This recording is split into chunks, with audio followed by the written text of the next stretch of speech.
बिस्मिल्लाहिर्रहमानिर्रहीम। अस्सलाम वालेकुम रहमतुल्लाह। उम्मीद करता हूँ आप सब लोग खैरियत से होंगे।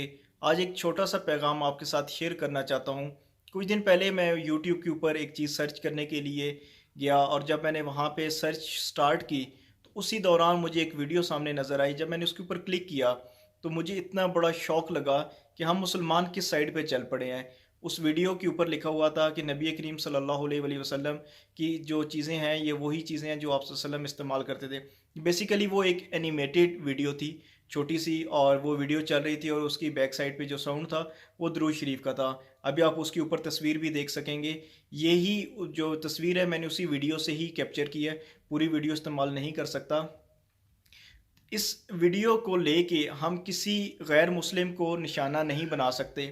ये सब वो काम है जो हम मुसलमान कर रहे हैं। हम किसी और को गुमराह कैसे कह सकते हैं? नबी करीम सल्लल्लाहु अलैहि वसल्लम से मोहब्बत ये हमारा ईमान का हिस्सा है, लेकिन हर एक चीज़ को नबी करीम सल्लल्लाहु अलैहि वसल्लम से मंसूब कर देना ये मोहब्बत भी नहीं है, बल्कि ये गुमराही है। और ऐसी चीज़ें जिनको फिर हम कहें कि ये आप सल्लल्लाहु अलैहि वसल्लम इस्तेमाल करते रहे हैं, और फिर उनको एनिमेशन दे के सिर्फ लोगों की व्यूज़ लेने के लिए और उसको वाह वाह करवाने के लिए, उसमें बहुत सारे ऐसे लोग थे जिन्होंने सुबहान अल्लाह कहा था, जबकि यही बात इंसान को कुफर तक भी ले जाती है। क्योंकि जो चीज़ आप सल्लल्लाहु अलैहि वसल्लम से रिलेटेड नहीं है, जब हम उसको नबी करीम सल्लल्लाहु अलैहि वसल्लम की तरफ मंसूब करेंगे तो वो आप सल्लल्लाहु अलैहि वसल्लम की तरफ झूठी निस्बत करनी है। और बुखारी और मुस्लिम की रवायात हैं कि जो चीज़ आप सल्लल्लाहु अलैहि वसल्लम की तरफ झूठी निस्बत की जाए उसका ठिकाना क्या है? उसका ठिकाना जहन्नम है।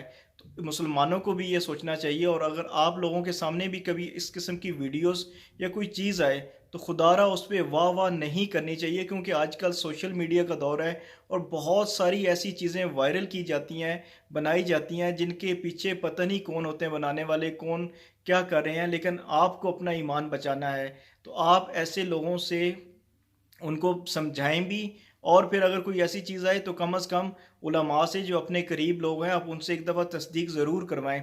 हज़ारों चीज़ें मेरे सामने आती रहती हैं जो कि जिनका इस्लाम से कोई तल्लक नहीं है, जिन वज़ाइफ का इस्लाम से कोई तल्लक नहीं है, जिन हदीस के इस्लाम से कोई तल्लक नहीं है, लेकिन लोगों ने उनको हदीसें बना के और पत्नी क्या क्या चीज़ें करके उन्होंने नेट के ऊपर चढ़ाया हुआ है। तो खुदारा अपने ईमान की हिफाजत करें।